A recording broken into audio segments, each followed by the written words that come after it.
In the quiet heart of the village, where the red earth met the green of the trees, she found peace. Her husband was her warmth. His hands, rough from the farm, still knew how to cup her face like a treasure. Mornings were filled with laughter and firewood crackling under the yam pot. The smell of spicy stew drifted through the compound, calling even the birds closer. She would stir with the rhythm that matched her heart while her daughters played nearby, chasing a stubborn goat, their giggles skipping like stones across the dusty yard. When the sun cooled, they sat together, sharing soft morsels of pounded yam, dipping into a rich soup made sweeter by love, and in the evening breeze, hand in hand, they walked.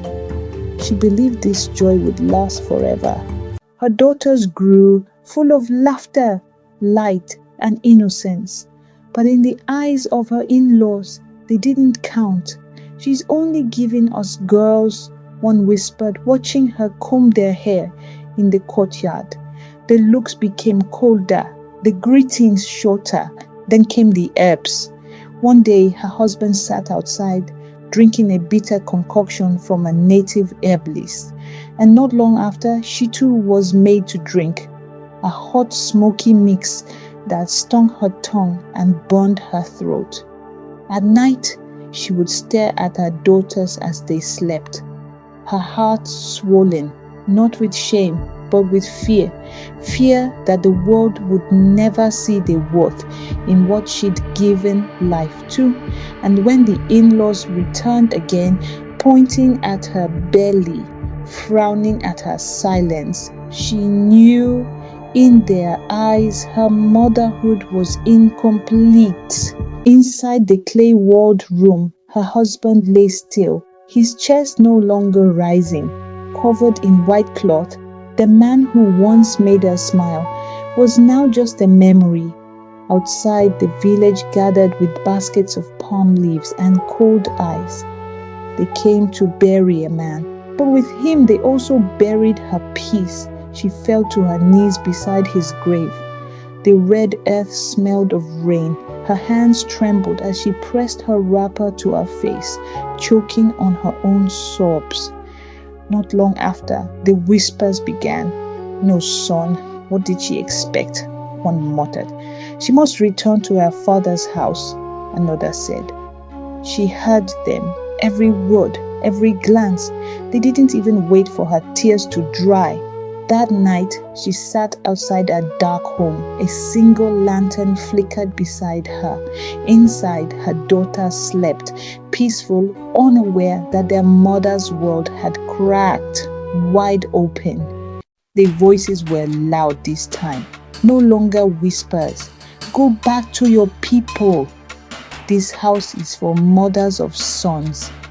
She stood in a compound, clutching her wrapper, her daughters behind her, too young to understand the weight of shame falling on their mother like thunder. Inside, she packed her life into a sack, 2 wrappers, a cooking pot, and a woman's dignity reduced to silence. The clay floor felt colder than usual. The rain didn't wait. It met her at the gate, soaking her back and her babies. One held her hand. The other clung tightly as she tied her with the faded cloth. They passed villagers who once smiled. Now they stared. Not one offered shade. By sunset, she found an abandoned hut, cracked walls, leaking roof, broken pot. She sat between her girls, no fire, no food, only the sound of dripping water and the aching truth that tradition had no room for women like her. Time passed, but pain has a way of feeding strength. One morning, the village heard a car, a sleek one, glide over the dusty path. 2 women stepped out, tall, radiant, heads held high. They wore elegance like armor. One held a gift box wrapped in gold, the other a leather purse. People peeked from their doorways, mouths open but silent. Inside the same old hut, their mother wept. Her girls, the ones born into rejection, now knelt before her with joy in their eyes. They held her, wiped her tears, and placed a box in her lap. Inside, soft wrappers, fresh naira notes, earrings that sparkled like apology. The mother's hands trembled, not from fear, but from the weight of being seen. And then they walked, 3 women, arm in arm, the same road that once witnessed her disgrace, now watched her rise, dressed in dignity. Villagers turned away, ashamed, because when tradition failed her, her daughters remembered. They stood by the wall, silent. The in-laws who once shouted, who pointed fingers and packed her things, now folded their arms and lowered their heads. Her daughters walked beside her, dressed in elegance, heads high, their heels pressed softly into the dust, like justice returning home. One old woman, once fierce, dropped to her knees. "Forgive me," she whispered, her hands trembling as they reached out. But the woman said nothing. She looked down at the same people who once watched her walk away in the rain.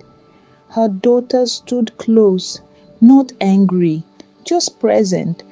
The only sound was the breeze brushing wrappers and shame. In that silence, she won. Her home was no longer the broken hut with leaking roof. It was now a clean veranda kissed by sunshine, where flower pots smiled and the breeze smelled like jasmine. She sat in quiet joy, dressed in elegance, not because she chased wealth, but because she raised greatness. Her daughters, now women of honor, served her lovingly. The rice was hot, the stew rich, and their laughter filled the courtyard like music. But she didn't keep her story to herself.